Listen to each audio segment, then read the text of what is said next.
Welcome to Books Boys, live from the Grand Library, the Dean and PJ.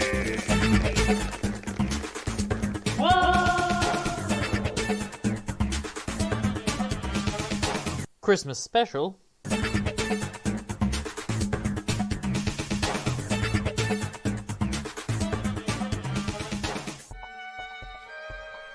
He's PJ. I'm the Dean, and we are the Books Boys. The Books Boys, the one and only Books This Boys. is the Books Boys show. Get it? Buy it? Books. Books. My PJ, God. how are you? Yeah, I'm doing very well, Dean. And but we're recording a bit early this show, aren't we? We are. We're recording early, and I'm not sure why, PJ. Is something happening around this time? Well, yes, Dean. It's Christmas time. Merry Christmas. Christmas, I've never heard of it ever. Never heard of it. Dean, you must have heard of it. It's the latest thing. I mean, it's a scream on apple pie and face faux and all that kind of stuff. Is this a meme I can download? The Christmas. I believe it's an app. Yeah, I believe it's an app available on Google Play, but not on Huawei. And it's basically you're supposed to get together with your loved ones, right? Yeah. But now it's all Zoom and all stuff anyway, so that's why it's an app, you see. And you're supposed to get together with your loved ones and just appreciate just life, you know. It's kind of very holy. Did you know that today we're recording actually on the 23rd, so about a week early? Did you know that today is actually Festivus? Do you know the Festivus? No, what's the Festivus? Festivus is the festival for the rest of us. So it's like right. some kind of agnostic, fake joke festival, and your Christmas tree is a metal pole, and you wrestle your dad, and you tell everyone why you don't like them.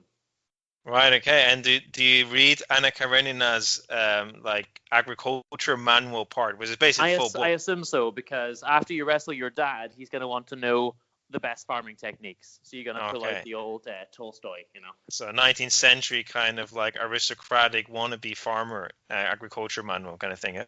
I think so, yeah. All right, it's classic. It's definitely part of it. It's very important, yeah. It's very no, important. but PJ, I lied. I do know about Christmas. What? And in fact, we're joined on our recording. Last month we had Apollo. We got the Christmas mouse this month joining us in the live stream. The Christmas mouse. Good Lord, I see him there, yeah. He's a bit off camera. I think he's a bit shy, but I can see his hat. He's camera shy. Well, bless him. So, Dean, what have you been reading this month? I know I've been reading a lot, so I'm sure you've been... This month, I have gone into overdrive. I have read 4 complete novels. 4 novels? Okay, 4 jeez. complete novels. I've started a 5th, but I'll talk about that next time. It's been a bit hectic, but I'm not going to discuss them all in detail. But the first 2, they go very nicely together. So I did the month of B-sides. I picked some authors. I picked books that I wanted to read, and then I read different books instead. Because why read the good ones, you know? So why read the good ones? B-singles are the B-sides are always great, right? I love exactly. So we were thinking, you know, you might remember we talked about trying to read Madame Bovary by Flaubert. So I decided instead to read Sentimental Education. Yeah, all right, okay. And then I read Cousin Bette by Balzac. I love a bit of Balzac. Instead of the good one, old Goro. So the famous one, yeah. Yeah. Okay. I'll be honest now. These 2 books, they're very, very similar. They're very similar, and it's very clear that there was influence. If not, I would say almost blatant copying. Right, and then Balzac came first, right? Having written probably in the 1830s. Yeah, Cousin Bette's 1847. 47. Oh, really? That late? Sentimental Education's about 22 years later, I think, roughly. Okay. 69. So summer of 69, but 100 years prior. And they were wild in that summer of 69, I tell you. Goodness gracious, the things in these books. You've been telling me some things would make any decent, you know, human just shiver. You know, shiver. Well, I read them in the wrong order. I read the second one first. But I'm gonna review them in the chronological order. So Cousin Bette was actually a really enjoyable book. To give it like the 30-second synopsis, Cousin Bette's not really the lead character, but it's about this guy and his family, and their cousin is cousin Bette, and she's kind of a mischievous sort. She's got some plans. She doesn't like the fact that she's not important within the family. She wants to elevate her position. So she gets together with this girl who's a kind of, I love the coquettes. The flashy girls who just get the guys to give them everything they want. So she gets together with a coquette, and they just fleece the husband for all his money, basically. But it's really sad because this is a tale with a heartwarming aspect, because the wife is the most downtrodden but loyal person I've ever seen in any book. No matter how many times she gets screwed over, no matter how badly she's treated. And we're talking about a husband who squanders all of their money, doesn't give her any food or leave her with anything to eat, has, 4 different affairs, just trashes her basically, and she sticks with him loyally to the end, even when on her deathbed he's still cheating on her. It's just that heartwarming tale where you feel so sorry for the poor wife. Right, okay. And the husband never learns his lesson. He constantly says, I'm so sorry, I'm going to reform, and then he just goes right back to it. Okay. That's a bit mad, really sad. And we're talking about a guy who has 4 mistresses at different times, and, he's giving them just all of his money. He's in debt. He's giving them his pension, his salary. Like, he's got nothing to feed his family with. So it's just kind of horrible. It just sounds like nihilistic, basically. Just completely brutal. I mean, is there anything nice about the story at all? What's nice about it is that Cousin Bette doesn't really get what she wants in the end, without spoiling too much. Some of her goals do not come to fruition. And although the husband was not really a pleasant chap, there's something nice about the really put upon wife, and just the fact that she sticks with him the whole time. Right, and in an old-fashioned way, that's really respectable. I mean, nowadays it would probably be seen as really anti-feminist. The wife's virtue consists in the fact that she just takes garbage from this man over and over again and never leaves him, and that's really sad. But her strength of character, I mean, even the sort of hussies in the book describe her as a saint, and even though they're ruining her marriage, they really respect her because she's just this almost religious angel, this saintly character that they all respect for her virtue. Okay. So there is a nice aspect to it. But I always enjoyed Old Père Goriot, or old Father Goriot, because I thought there's also something funny about Balzac, and I can see that Balzac, he really influenced Dickens, because I think Balzac started writing just a bit before Dickens. Just a little bit before Dickens. Yeah. And I can see the comedy there. I can see it, and a lot of these are like realist. They started realism in the 30s and 40s, talking about real society. But there's a lot of comedy in Dickens and in Balzac, and in a favorite one of mine was, I've told you, Benito Pérez Galdós. So he's basically a Spanish Dickens. He's basically Spanish Balzac, and he wrote later than both of them. So he's very much influenced, especially by Balzac. But I love the 3 of them. I always think of like the 3, like the realists was humor. So I don't know about Cousin Bette, but I think maybe I can imagine that maybe the humor kind of sometimes left him, because he died in 1850, I think. Mm-hmm. And Balzac was always like drinking. He kind of lived a life of waking up just before the evening, drinking black coffee, and then just writing to the crack of dawn, just writing, and then falling exhausted. I mean, he wasn't living a healthy life, was he? And he just died at 50. But don't know about if you noticed, Dean, but he fell in love with a Polish countess, and they couldn't get together for a long time because her husband died, and there was like a thing about the heritage.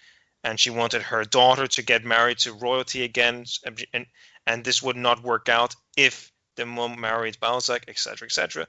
And then at last they got together in 1849 or 50, and they were just married, I think, under a year, and then Balzac died. But I think he was happiest in the last year of his life.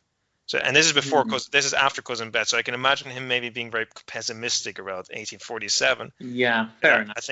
I think it's sweet that there is positivity then. There is some positivity, and to be honest, it's a really enjoyable book. I only have one criticism of the book. It has no chapters. It's just a continuous story.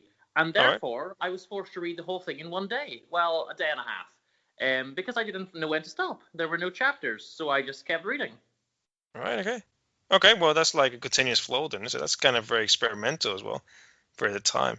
It got me off guard. I thought I'll read the first chapter today, and then I'll stop. And then I was, 300 pages in and I had to go to sleep. That's unusual for the times as well. Yeah, it sounds like Ulysses from James Joyce or something. So, PJ, the other book that I read then is, as I say, very similar. It's the Flaubert book, Sentimental Education. And in a sense, it's the same book. They just flip the gender. So they flip the male and the female. And this time, I mean, here's a curious point, and I don't know if you have any thoughts on this, but regardless of whether it's the man who's going out having 4 affairs or the woman who's going out having 4 affairs, I always feel like the men come across like the bad guys, and I always feel sympathy for the women. Yeah, I think so. Yeah, I think it'd be easier if that probably just has to do with the fact that as a heterosexual man, you just obviously going to like forgive the woman more, maybe, right? And maybe, but like also like Balzac being a heterosexual man, also he possibly portrayed the woman in so like the same action, but I feel like the woman can get away with it easier than the man, just because at least she's doing it with elegance, maybe something like that. And that I feel like that's a perceptive thing. I wonder what a woman, well, at least a heterosexual woman would think about this. Would she find more compassion with the man? Because remember, we were talking about the Bronte sisters, and I feel like particularly Wuthering Heights, it's like, why is she so forgiving toward Heathcliff? Why? He's such an asshole, I feel like maybe it's the woman or the professor, right? Not or was it Villette? All these kind of woman authors portraying man. Yeah. Well, the professor kind of fed into Villette, so that the professor was the one that she couldn't get published, so she just reused it in Villette. So if you think about that sense, like it's just a woman seems to just be, it's kind of sweet. So like a woman is just wants to forgive the man. There's something sweet about it too. A woman wants to forgive the man more easily than a man, and I feel like a heterosexual man just can't forgive the man. It's just like he just finds it. I feel like the heterosexual man just finds the mean man disgusting, but a woman would try to find him as a like a damned creature who just needs some love, Maybe respect. Well, in both books we do have men having most of the affairs, but unlike that amazing coquette who's just going from one guy to another, fleecing them for all their money. In this book, in Sentimental Education, it's the reverse. We do see the male character living off women and taking their savings and taking their money. But the poor chap, he has 4 girlfriends at once, but he keeps telling them, but you're the only one, I'm going to move in with you. But then he tells the next one, I'm going to marry you. So at one point, he's engaged to one girl, whilst he's living with another, whilst he's got a third one pregnant, whilst he's telling the 4th one that he's going to go with her. And it's like, dude, you can't, what is going on? The lack of morality, I don't know. Well, imagine being in that dilemma. You're engaged to one, living together with another, was it? And then having a child with another, and then flirting around was the 4th one. Yeah. It's quite, I think the 4th one was paying his expenses or something. You know what it's like. You need to have a kind of sugar mummy. I don't know. Okay. Jesus, this is crazy. It's but bad. Okay. The weird thing is, when it's this way round, I was really sad reading the book. I didn't enjoy this one. Yeah. It was too much for me. I didn't feel any empathy or sympathy or liking of any kind for the lead character. This one took a bit longer to read because it had chapters, so I was able to pause. Because I don't know when to stop until they tell me, But I don't know. This one, it just made me quite sad, and it doesn't have any redeeming features.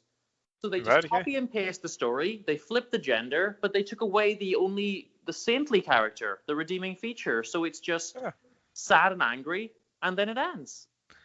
And that's interesting because if that came later, realism evolved into naturalism. Was Emile Zola in the late 19th century. And so naturalism is this literary movement where you're still portraying society sort of realistically, but I suppose now it's becoming a bit of almost like a farce. You're just showing the real dark side of society. It's not really realistic anymore.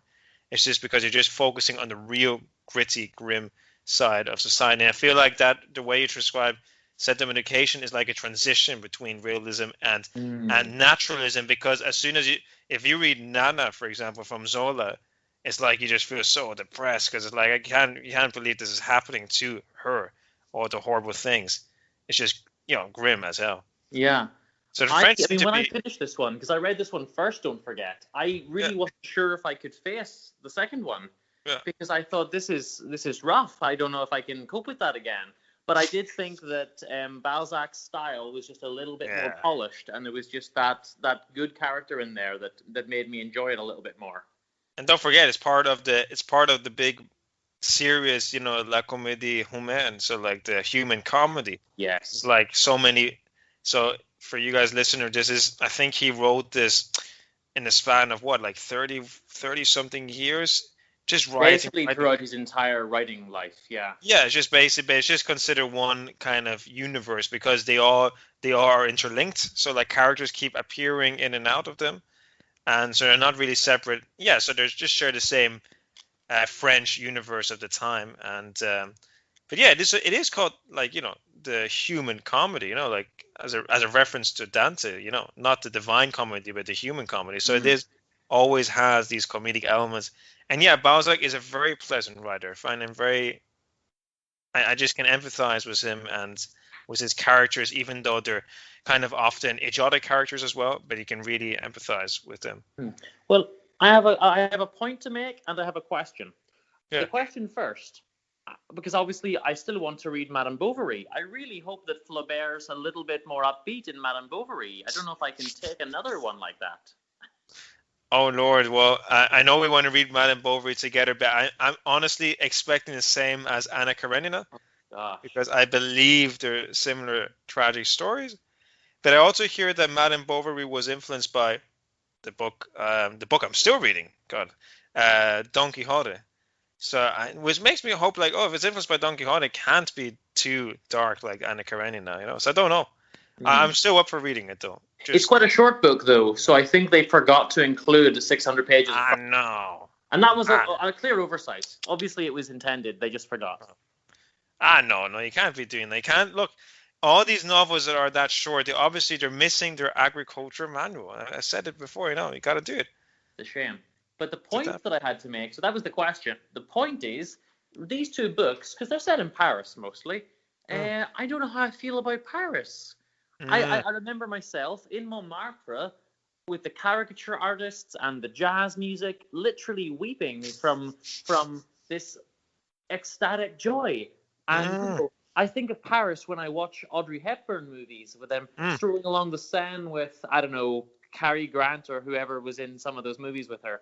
And these are beautiful movies, and I have this amazing idea of Paris. And these books did for Paris kind of like what Dickens did for London, only about 1,000 times worse. They destroyed it for me.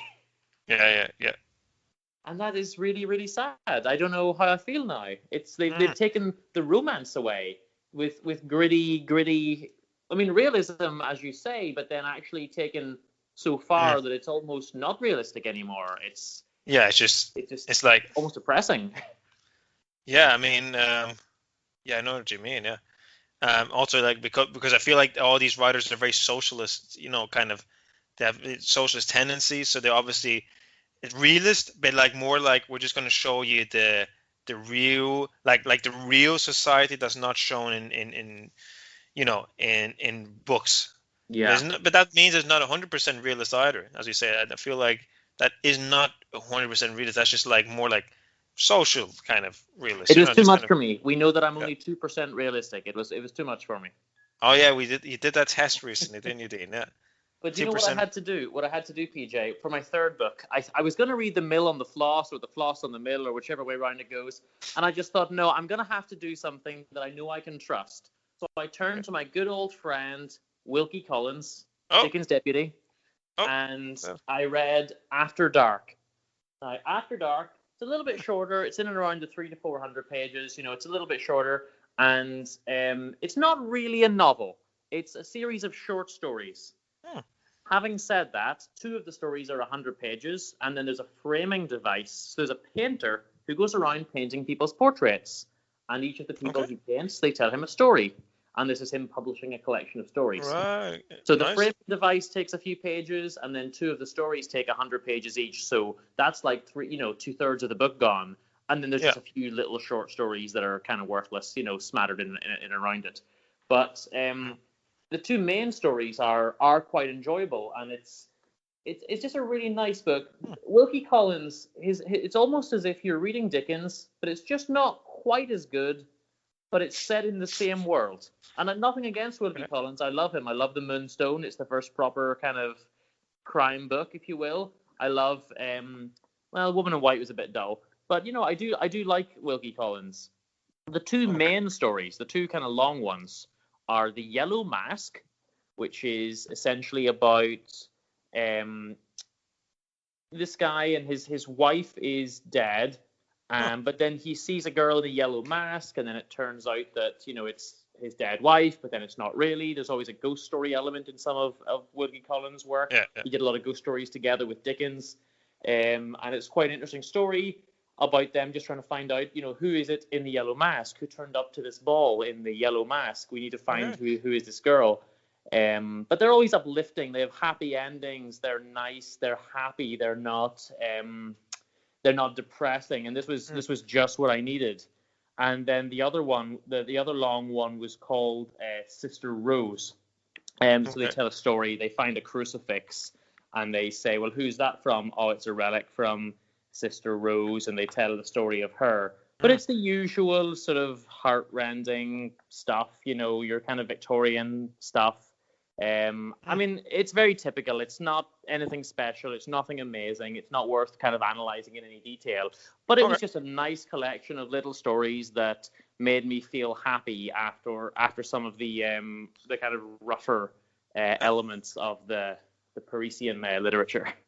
I feel like literature is often like, you want to be like, some people just say, "Oh, I only read classics," and the other ones say, "Oh, I only read for pleasure. I'm going to read the next Maeve Binch novel or whatever." But the other person like, "Oh, well, I'm going to read Ulysses, so F you," kind of. But I feel like I really enjoy everything. I feel like I could, like, if I had a list. Well, I do have a list, but it's always changing. But my list of, like, say, top 20 novels will include a lot of sort of kind of pulp fiction, with whatever you call high literature and stuff like that, and everything between that. And there is all kinds of stuff between that. And I feel like, what? So what? So it's obviously not like a high class, high literature novel like Sentimental Education, but if it's a well-written novel, I think a well-written novel deserves more praise than like, a long, tedious novel that just makes you feel empty in the end. I feel like there are a lot of overrated novels that are taught in school, for example, So yeah. I mean, like, that sounds, because in the end, I want to read the latter 2 books you just mentioned more than the first 2 books. Although I love Balzac, but you really killed Sentimental Education. I don't want to read it after you tell me that. It's like, and that's supposed to be like a classic. So it's interesting that sometimes it's just not the classics you want to read. Sometimes it's just, something. And also, like, I'm also a big defender of, like, the little guys. You know what I mean? What about? I love to find a novelist who wasn't that well known, and read that novel that's been forgotten. Like that book we both love. The one in Barcelona, what's it called again, dude? The Shadow of the Wind, Carlos Ruiz Zafón. La Sombra del Viento, yes. La Sombra del Viento, yeah, another great book, right? So, like, basically about a boy, like, finding a forgotten book. It's a library of forgotten books. I mean, I love that. Library of forgotten books. So you mentioning those 2 novels is great, because those 2 novels will probably be forgotten. You know what I mean? They're already almost forgotten. They will be forgotten. And then you just live with Sentimental Education, leaving everyone depressed. Well, the Sentimental Education might be great for someone else, but it's also great to mention the little kind of books, Yeah. Love that you did that. The Sister Rose one was nice because some of the stuff is hijinks. You know, there's a guy and he's pretending to be some kind of count, and she marries him, and then he's not really who he said he was, and then it's a bit of hijinks. But the girls are always in this travesty. They're always like, "Oh no, my reputation will be destroyed," and there's a lot of that. You know, how can I ever live again when I've been duped?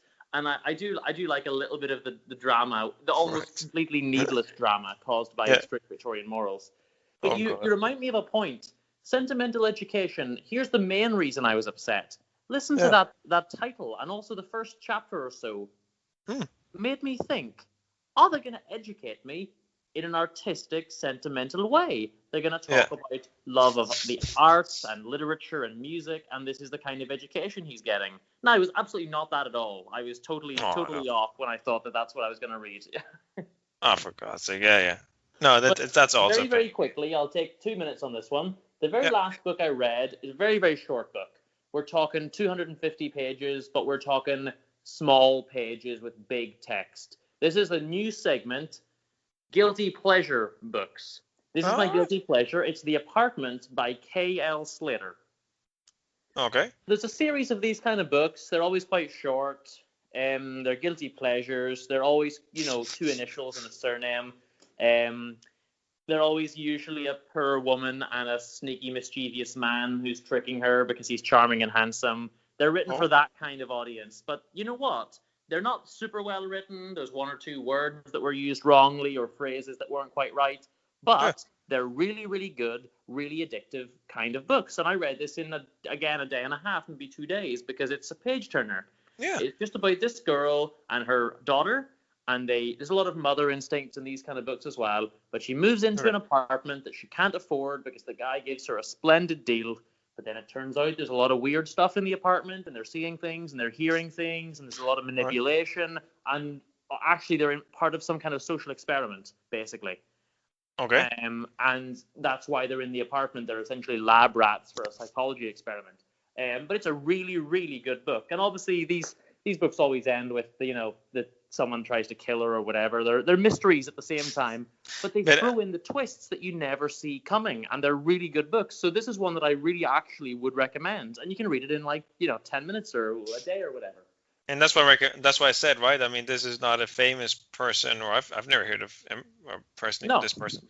Never in my life. But it's nice that you kind of save this person from oblivion, and this book especially, right? So I mean, apparently she's famous now, not a classic, but she sold 1 million copies to, to 40-year-old mums or whoever's reading this. But, it's good. It's good. Yeah, well, that's great, dude, yeah. So, dude, that's so much from me. People are so sick of hearing my voice. The complaints for the show are actually already coming in before we've even released the show. They said you're talking too much. So I heard only beautiful things. You're still working your way through Cervantes, right? To Don Quixote. And first of all, I've been hearing other comments, Dean. Very, very, very lovely voice, yeah. But I've been reading through. So I've not been reading that much this month. So I've been kind of stuck with not stuck with other things. I've been just blissfully busy with other things. And I really loved Don Quixote still, reading it slowly, enjoying it. But I've also been reading some poetry. So today I want to tell you a bit about poetry, because we've talked about novels. And this is a poet I know personally. She's a friend of my dad. Became my friend as well. And she's from Belfast. Her name is Eileen O'Neill, or Eileen T. O'Neill is the way she. And here are the 2 books, just showing you, Dean. They're lovely books. I mean, I'm not sure how she got them published. They almost look like she designed them themselves, and they're quite short. And this is her first one, Reason Without Rhyme, yeah? Reason Without Rhyme, yeah. And the second one is 57 Pebbles. And she also uses her own photography. So it's what I like about these 2 books is that it's full with photography. And we're just talking about this the other day, like illustrations. I really enjoy illustrations in a book, even in an adult book, because there's like some kind of misconception of photos. There's some kind of misconception of photos in a book is cheap, and that illustrations in a book is childish. And it's like, well, what are you talking about? It's beautiful. So these are really. I mean, even the Dickens always has illustrations in his books. It doesn't have to be childish at all. That's what I mean. So I mean, it's great. Or I mean, like the Little Prince would not be the same without the illustrations, for example.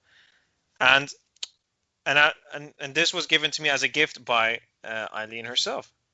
So it's very sweet as a Christmas present. And I've read her poetry before, but obviously very different reading in book format. We talked about this. So for all of you listening, obviously, reading from the internet is very useful and cheap. But don't forget, first of all, that you want to support those authors and maybe just buy the book. You should be supporting the author and the industry. And it's just such a different experience, right? Reading the book. And you can just buy it secondhand as well, cheap. So you can just buy it secondhand, and it's such a big difference. PJ, I've met Eileen O'Neill, right, in Bert's Jazz Lounge. Indeed you have, Dean. Indeed you have. So we met her both on the same day. So that's her. So, and she's an amazing person. I've been in contact with her during quarantine.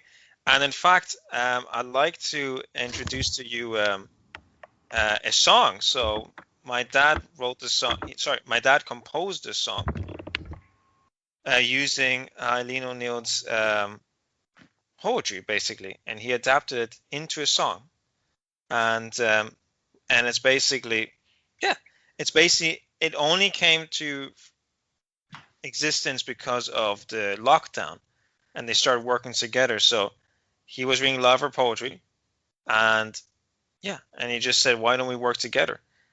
So if you want, we can put up this song. Lily's Lament, right? Lily's Lament, right?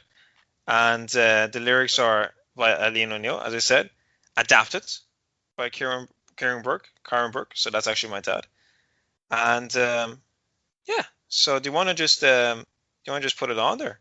Yeah, let's do it. Let's cue it up. DJ, spin that record. Spin that record.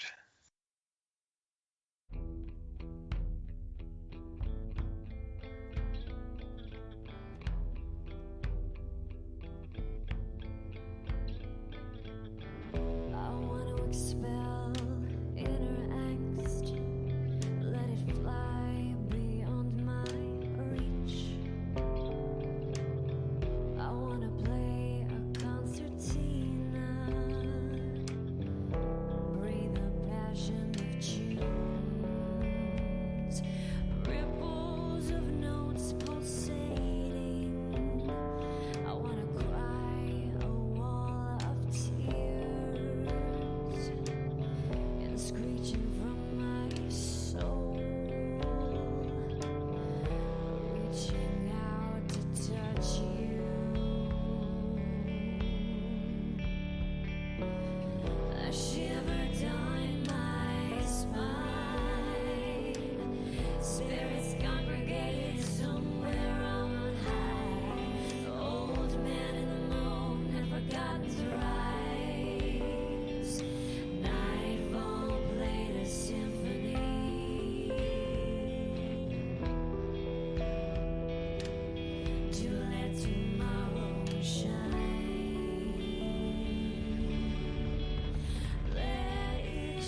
as I gaze into night's galaxy of awe. Blind or not, for you are not alone. There's prosper in your repair.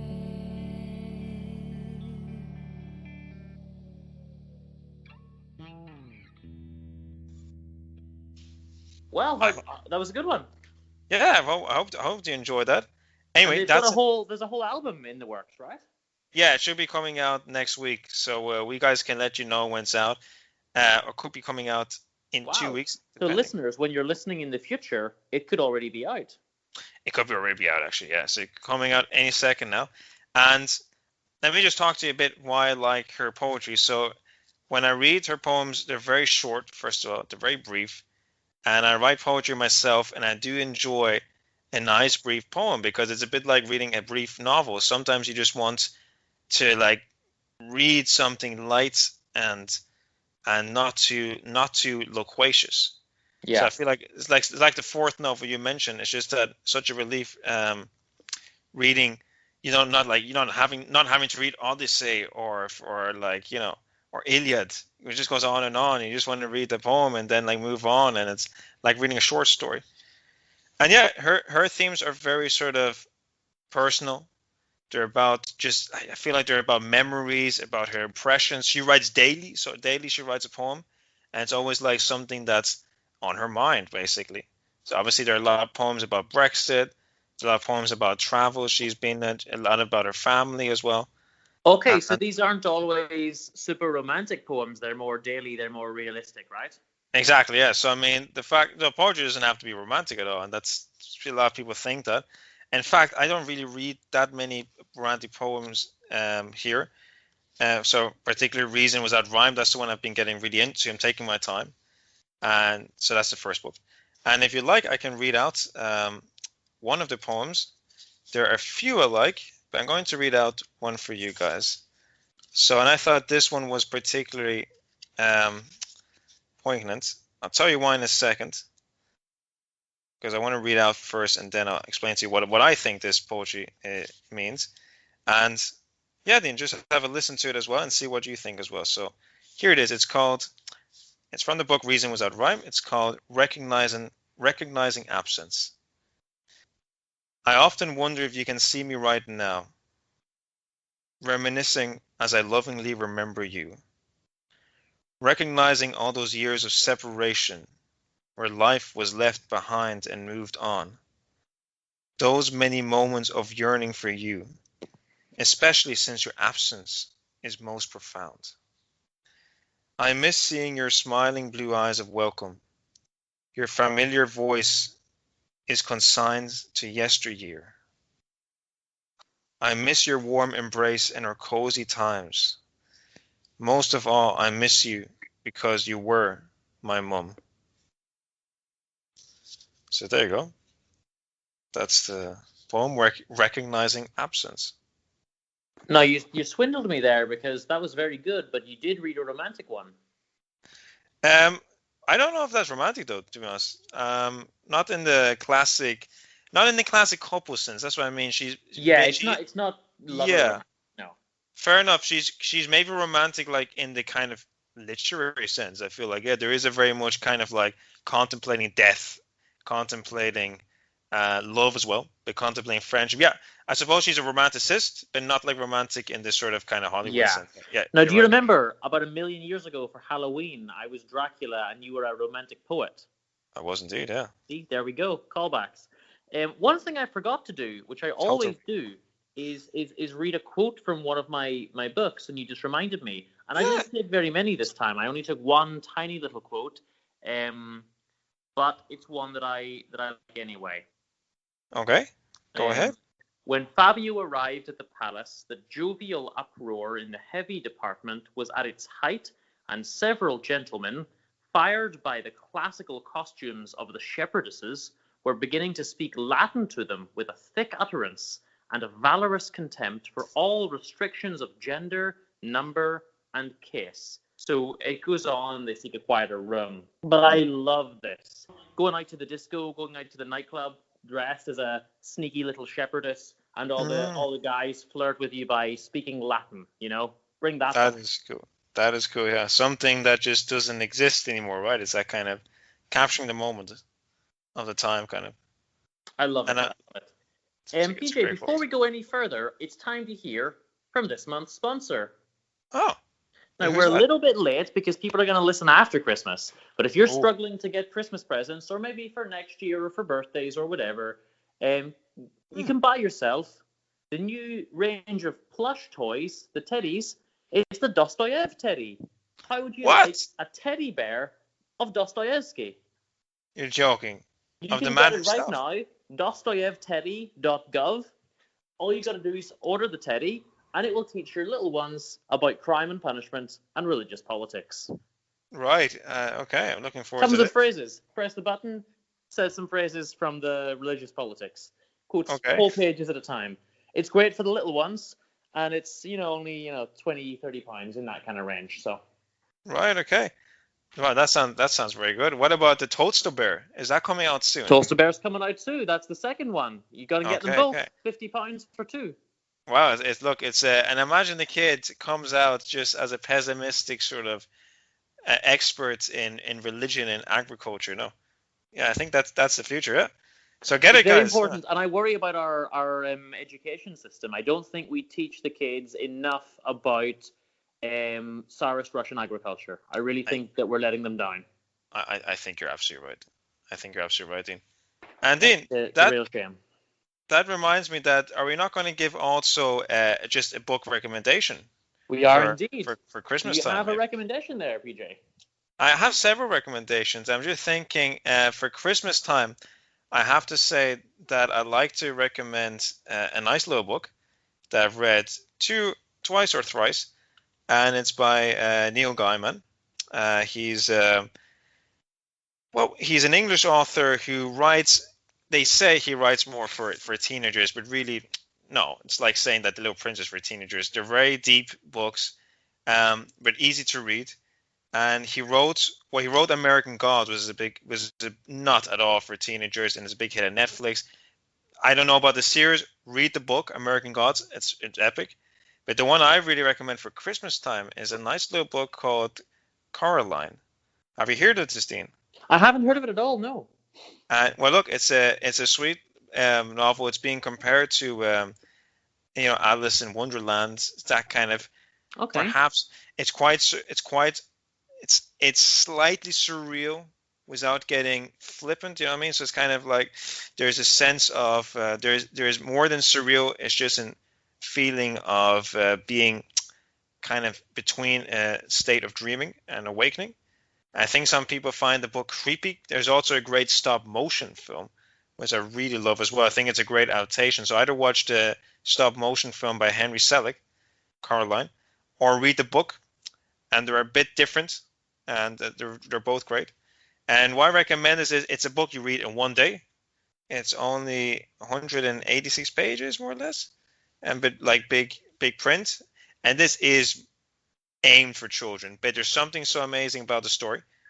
It's basically about her she goes through a room and she enters her second home, which is kind of like a mirror.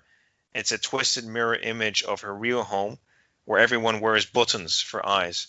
And at first she just really loves it. Actually, it's very, very magical. And it's like her parents all of a sudden, like the button-eyed parents, they take care of her and like just want to be with her, whereas her real parents are just too busy and kind of absent. Right. And it goes really effed up and dark. Actually, it's a really dark. It's not at all. It's for kids, and no, you shouldn't be reading this as a kid. It's that kind of book. It's in the end, it's a children's horror fiction book, and at the same time, there's something very Christmassy about it. So it's completely unique. Highly recommend it, and it's lovely illustrated. So again, I'm very fond of the illustrated books at the moment. And really recommend it. Coraline by Neil Gaiman. PJ, I love it. That sounds amazing. You've really pulled it back after recommending, Batman versus Superman or some garbage. Oh, right. Yeah. You were in two and twos about that, yeah. So I feel like you might read this one, yeah. By the way, that book I got in the Magic Bookshop in Belfast. So if anyone, again, guys, owned by a magician. No. You go ahead. Actually, what's your recommendation? So, No, I actually my wanted to recommendation concentrate. if you know me, then it's a stereotype of me, but it's A Christmas Carol by Dickens. How could it not be? How I'm could it having not? harped on about Dickens much on these 3 episodes, but he is my all-time favorite author. I think he takes the novel as far as it can go. I think he's just absolutely amazing. And A Christmas Carol is not really a novel. It's about 50 or 60 pages. It'd be quicker to read it than it would be to watch a film adaptation. Yeah, that's jarring, yeah. And everyone knows the story, so I'm not going to tell you about the story and the ghosts and everything. But it's just a lovely little read. I'll be honest, Dickens also wrote a lot of Christmas stories, some of them with Wilkie Collins. And he also wrote 4 other Christmas novellas, The Chimes, and can't remember the others. None of them are really that good. Nowhere near as good as his actual full-length novels. But the exception is, of course, A Christmas Carol, which is one of the greatest, stories ever written. I really, really recommend just taking the time. As I say, you could read it in an hour. Just everybody go. You can probably get it online if you don't want to buy the book. It's only an hour worth of reading. Just everybody try to enjoy A Christmas Carol. Dickens basically reinvented. I know there was a film recently, The Man Who Invented Christmas, and obviously that's not true. But he did kind of reinvent and modernize it. He gave us that idea of giving presents to the children and all the rest of it. So I do think it's worth reading. Okay, awesome. So those are 2 short books. So maybe if you're new to the world of books, they're good ones, and they're both kind of fitting for kind of younger readers as well, right? Possibly. I'd say so. Yeah, this is ghosts, but it's not scary. Exactly, and saying Coraline, it's a children's book, and but there's something very adult about it too. So we recommend that, guys.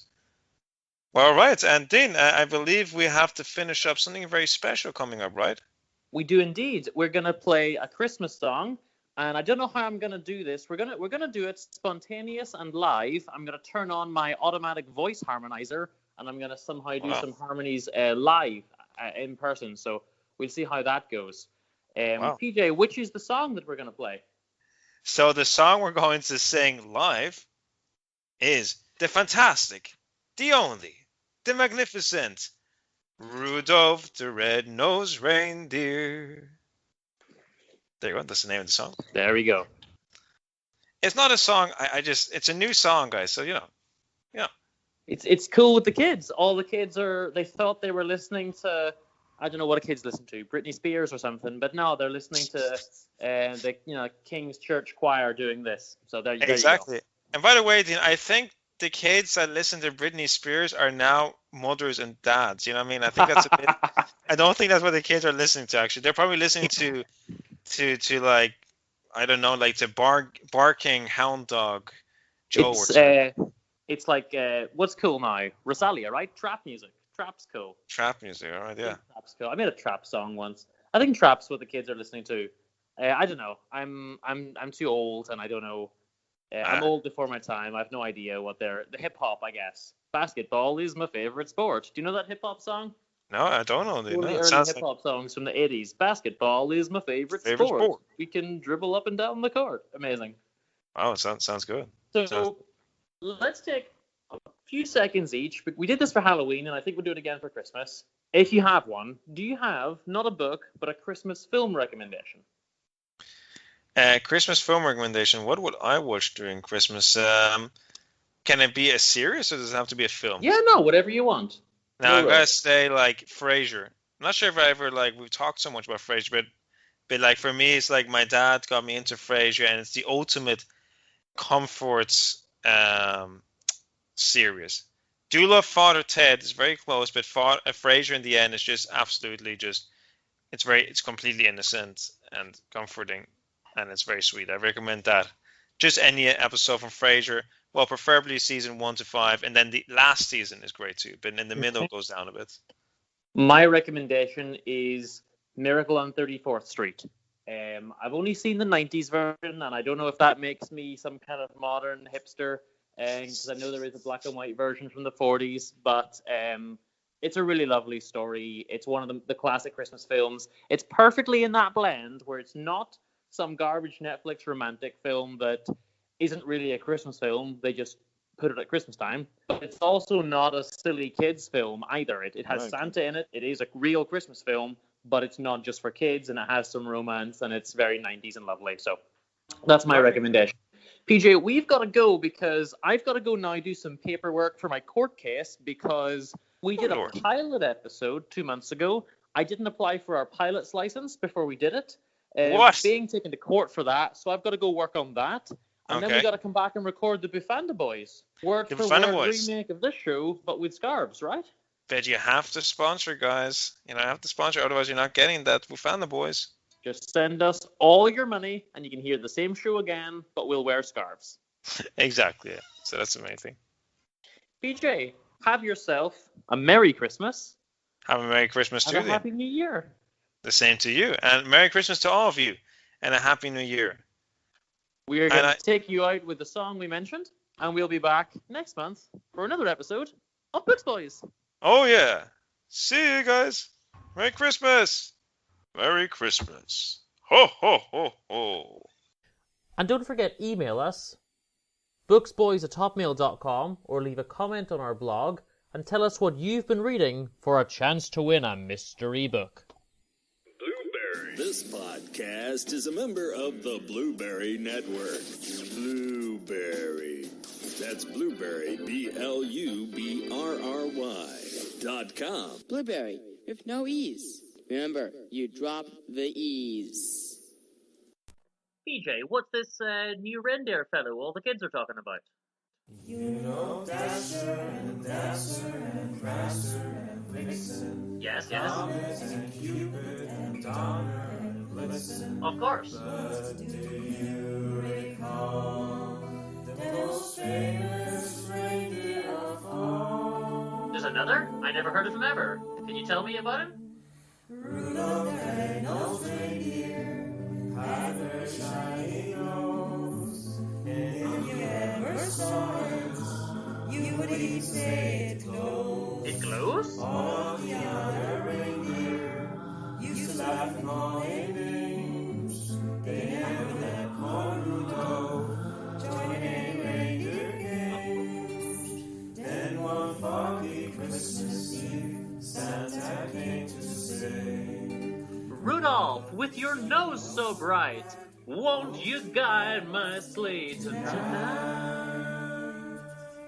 then how the reindeers loved him, as shouted out his teeth. Can we do it together, guys? Rudolph the red-nosed reindeer, you'll go down in history. So we had Dasher, Dancer, Prancer, Vixen, Comet, Cupid, Donner, and Blitzen. And now this new little fellow, the Rudolph, right? Tell me one more time. Rudolph the red-nosed reindeer had a very shiny nose, and if you ever saw it, you would even say it glows. It glows! But the other reindeer used to laugh and call him names. They never let poor Rudolph join in any reindeer game. But then what happened? Then one foggy Christmas Eve, Santa came to say, Rudolph, with your nose so bright, won't you guide my sleigh? Then how the reindeer loved him as they shouted out with glee, Rudolph the red-nosed reindeer, you'll go down in history.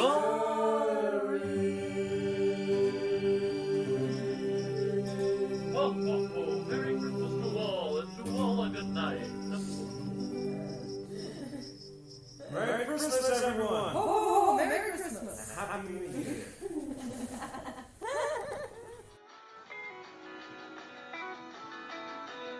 Books Boys was presented by The Dean and PJ Bourke in association with Thaddeus Penguin Productions. This episode was brought to you by our sponsor, The Dostoyev, Teddy. If you would like to get in touch, you can email us at booksboys@hotmail.com or visit us at booksboys.blogspot.com. The intro uses Driving in the 70s from the Of Soundtracks and Garage Bands EP by Trapdoor. And the outro uses Dog's Light by Bravo Max from the album of the same name. All music used is either pod-safe or used with permission. Thank you kindly for listening to us. Please tell your friends, and come back next time for another episode of Books Boys. Read some books!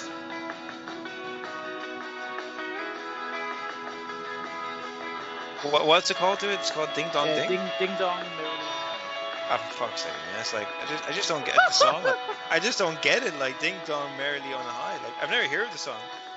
Really? Man, it's a classic. It's hundreds of years old. Ding Dong. Okay. Okay, let's do the result instead.